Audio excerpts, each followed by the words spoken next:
All right, well, good morning, everyone, and thank you for being here this morning as we unveil and unleash the Safeguard Wisconsin, which is a series of legislative bills that aim to crack down on the influence from foreign adversaries here in the state of Wisconsin, like the Chinese Communist Party.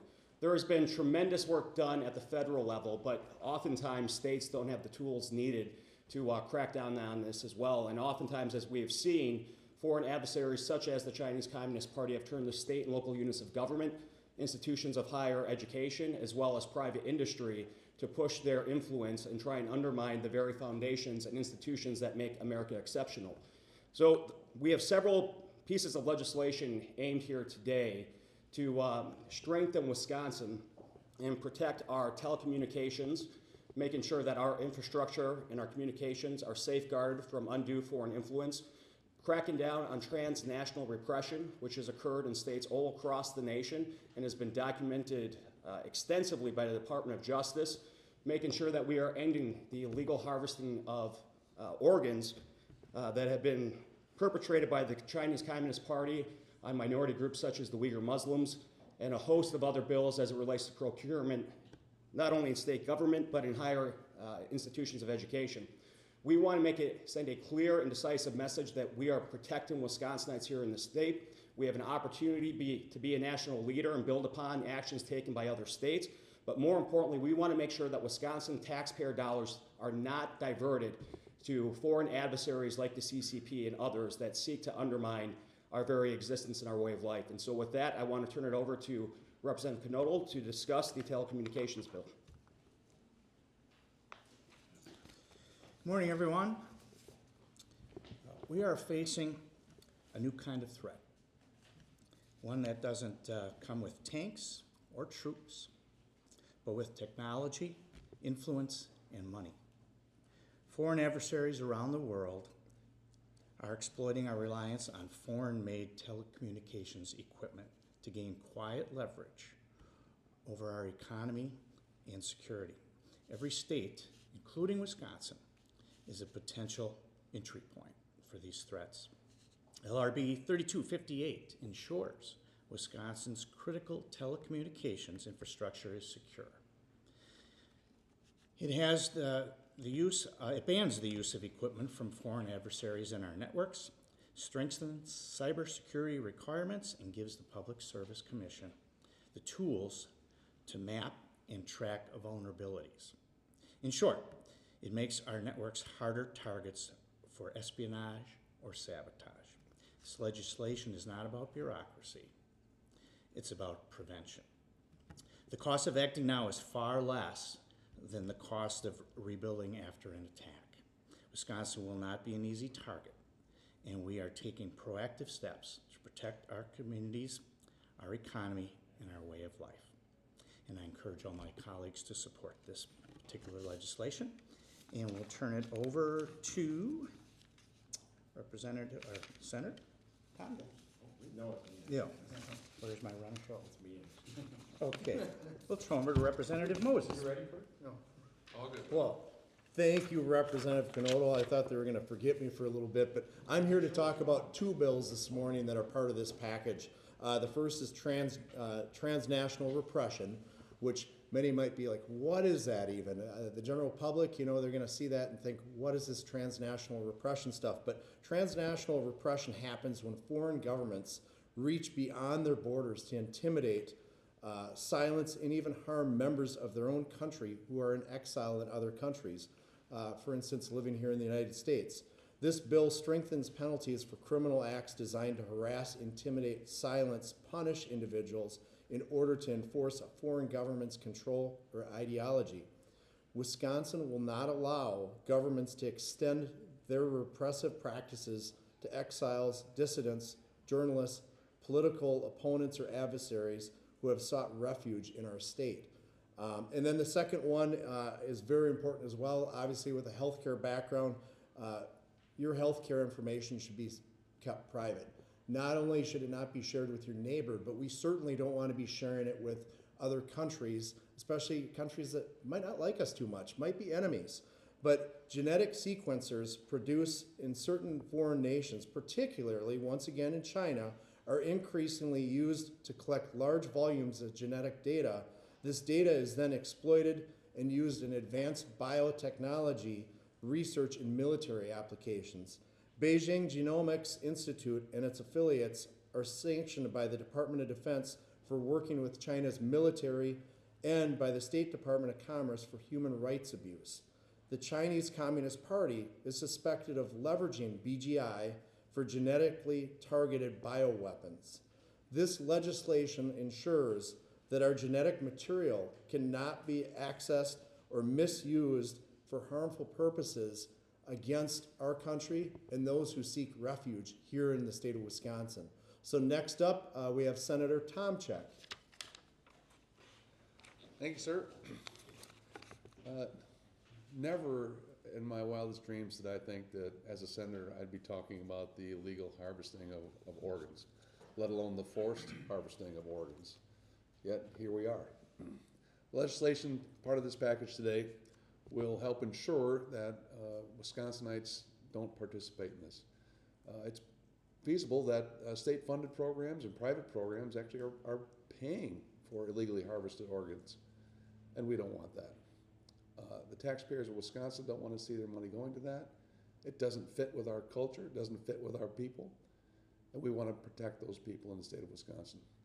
So I know that we'll have the support of the Senate on this bill, because who wants to really see people forced to give up their organs? Thank you. Oh, and Representative Nolan. Hey, Representative Dahlman. Good morning, everybody. Thank you for being here on such an important topic. We've seen the federal government move a lot quicker than states here when it comes down to dealing with foreign adversaries and how we operate as states in conjunction with these foreign adversaries, such as building agreements through our university systems or buying technology that are based from foreign adversaries, such as the CCP in China.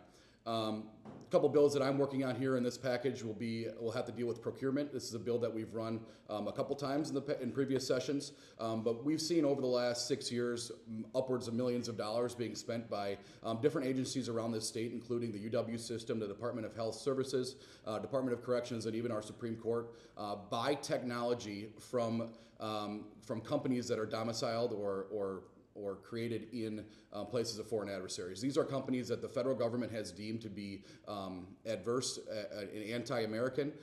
They've been proven to be sending information from Americans, personal information, over to our foreign adversaries, and this is something that we need to crack down on. So this bill on procurement will look and make sure that we are not creating agreements or contracts within our state agencies to buy these technologies that would be detrimental to Wisconsin citizens. The other bill that I'm working on has to deal with the University of Wisconsin system. The University of Wisconsin is obviously one of the best research facilities that we have here in the world, and we're lucky enough to have them here in the state of Wisconsin. But there's agreements that they've been opting into, along with the grants from the Department of Defense, where they're partnering with universities in foreign adversarial countries. We need to make sure that we're looking at these contractual agreements, these educational agreements, and make sure that we're getting a risk assessment from the federal government in our highest levels of defense here in the state and across the United States, to make sure that we're not getting into agreements that would be detrimental to our national security, our safety, and our advancements in technology.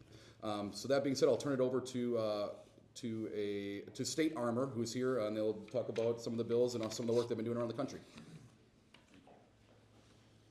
Good morning, my name is Rob Pierce. Dr. Deal and I would first like to thank the legislators for having us here to speak today on this really important issue and for the work they're doing to keep communities and states like Wisconsin safe. I've been blessed to serve this country on Capitol Hill, at the State Department, and as a military intelligence officer, and I'm really grateful for the opportunity now to share a bit about what I've learned and highlight what I perceive to be the greatest external threat to our republic, that being the Chinese Communist Party, or the CCP. It's not hyperbole to say that the CCP poses the greatest threat that this country has ever faced, and that's because they possess the means, the capacity, and the political will to challenge U.S. primacy militarily, economically, and technologically, and critically because they are driven by a coherent and comprehensive worldview that is meant to supplant the United States as the global power. It's critical for Americans to recognize that the threat that China poses under the CCP is not some distant threat, neither temporally nor from distance, but that it's here now. The CCP poses a threat not just in the Indo-Pacific, where they continue their militaristic expansionism, not just in Europe or in the Middle East, where they continue to fund Putin's war machine or the mullahs in Tehran, and not just in the global south, where they rely on corruption and coercion to pursue their neo-imperialistic ambitions and extract resources, but right here at their primary target in the United States.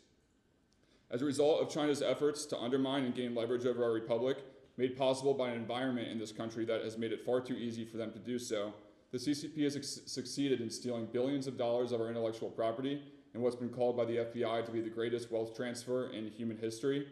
They've succeeded in infiltrating and thus jeopardizing our critical infrastructure, and along with Russia, sowing discontent through misinformation and disinformation and stoking the partisan divides, as well as flooding our streets and communities with fentanyl. At the federal level, more is being done, and certainly more can be done, but it's critical that states like Wisconsin and communities across this country, who are really at the front lines of this competition, do more to counteract this threat. And again, for that reason, I'm very thankful for the legislators here for taking it upon themselves to champion legislation like this. Before turning it over to Dr. Deal, a couple points on the specifics of the legislation. The procurement legislation, this is really common sense legislation that will help protect Wisconsin and American businesses while protecting taxpayer dollars and preventing companies in adversarial countries like China from contracting with the state. This is really critical given China's national security laws, which compels companies in China to provide assistance and information when requested or demanded from the Chinese Communist Party. It's critical to understand that Chinese companies are not independent in the sense that Americans understand businesses to be independent, but that Chinese companies are completely, by law, beholden to the CCP. This also matters in the telecom legislation because companies like Huawei are notorious for spying and data collection.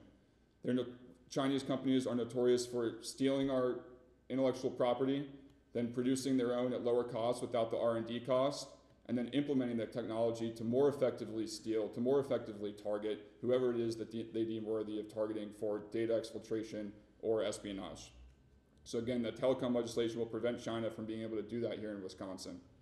And then lastly, before turning it over to Dr. Deal, the higher ed legislation, this is so important. American taxpayers have funded research that has significantly contributed to China's rise over the last 15 to 20 years. It's a fact that China steals our intellectual property, that they use our universities to skip out on costly R&D, and that they view our universities as fertile ground for espionage and for recruitment. And so this legislation will help put an end to that. Thanks a lot for your time, and I'll now turn it over to Dr. Deal. Thank you, Rob, and thanks again to the legislators for your leadership in protecting the people of Wisconsin, the state of Wisconsin, and by extension, the country. My name is Jackie Deal, and like Rob, I'm here from Washington, D.C. We work with a group called State Armor that's actually based out of Texas and is trying to help states protect themselves from transnational threats. And like Rob, I've spent my career looking into China's military buildup. And through that work, I've come to appreciate that the Chinese Communist Party's strategy for winning a war against the United States and supplanting the United States is very different from the way that we in Wisconsin or in the United States think about competing and fighting. Their strategy, because the CCP was an underground, clandestine communist revolutionary organization, puts the role of subversion and infiltration and co-option first and thinks about using force later, whereas in the United States, we think of ourselves as being kind of in a peacetime, steady state, and every once in a while having to fight, usually overseas, if we are attacked or if an ally is attacked. They see themselves as perennially engaged in a struggle. And the way to win and to compete to win is to subvert, infiltrate, co-opt. They have a term for it. They call it using the local to surround the central, and it was first how this Chinese Communist Party took power in China, and now how they're seeking to advance the Chinese Communist Party's ambitions around the world, including in the United States. That's why you had the Secretary of State in the first Trump administration warn about these subnational infiltration efforts, and you had the intelligence community under President Biden put out a publication directly warning state and local governments and business leaders about CCP infiltration and co-option attempts. Here in Wisconsin last week at a hearing, you heard about Chinese Communist Party intelligence-linked companies operating in Madison and elsewhere in the state. So I just wanted to join Rob and the legislators in urging the Senate and the Assembly to look carefully at these bills, because it's very important to protect Wisconsin's genetic material from a Chinese military-linked program to develop targeted bioweapons. It's very important to take a stand against illegal forced organ harvesting and the genocide that's taking place in Western China. We don't want people in Wisconsin to be complicit in that. And it's very important to take a stand to protect, first of all, the Chinese diaspora, but second of all people in the United States from the long arm of the Chinese Communist Party's intelligence and surveillance apparatus that they're trying to extend through transnational repression. So these bills are, I think, a very important step towards protecting, again, the people of Wisconsin and the state of Wisconsin and the nation. Thanks. With that, we'll take any questions that you might have. Any word yet on whether Democrats are on board with these bills at this time? I mean, we're releasing these bills today, and we'll see. It's going to go through the legislative process, but I would hope that an issue as important as this, Republicans and Democrats can come together and recognize that while we have political differences, we have one common denominator, and it's that we're all Americans. And we need to protect American interests here in this state, and I would hope that this will have bipartisan support, as we've seen in other states where some of these laws have been enacted. Will the bills specifically name China or, excuse me, foreign adversaries as like defined by the federal government or State Department? Yeah, there's a definition from the federal government on the countries in question. So there's a list in the bills, but it also refers back to the federal list that they have. How many bills are in this package? 6? Will these all be circulating today, starting today? Yes, they're all dropping today. So we encourage our colleagues to look these over and urging their support so we can have speedy passage and get to these governor's desk where hopefully they'll be signed into law. Is this largely, would you consider it to be preemptive, or can you name any specific threats that have occurred in Wisconsin that this might be in response to? I mean, there's certainly plenty of documentation. In fact, if you go on State Armor's website, there's actually a 64-page report dealing with the threat assessment, primarily dealing with the CCP, and if you've got specific examples, feel free to share. Sure. Thank you. So we saw that the House of Representatives CCP Select Committee on the competition with the CCP put out a report called Foxes in the Henhouse last month about DoD, American Department of War sponsored grants to our military and to our academics on military relevant research.